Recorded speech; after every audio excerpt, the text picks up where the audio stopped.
તમને બધાને ખબર કે હું વધારે બોલતો નથી. એક મર્યાદા.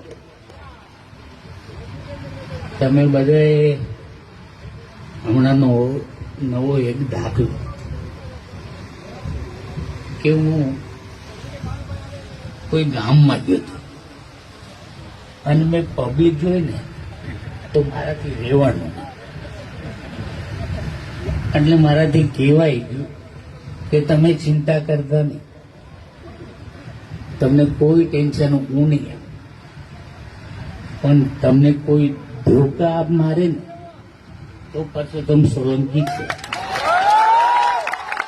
અને મેં સમાચારમાં તમે જોયું હોય બધા કે બધા કહેતા હોય કે આ મંત્રી દરજાનો માણસ અને જાહેરમાં આવું બોલે.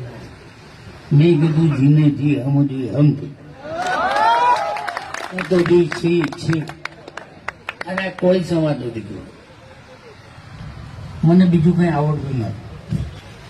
બધા સમજતા હોય અને તમે બધા મારા દાખલા જોયેલા. તમને કઈ નવું કહેવાની જરૂર નથી કે આ તો આપણા સમાજના બહેનો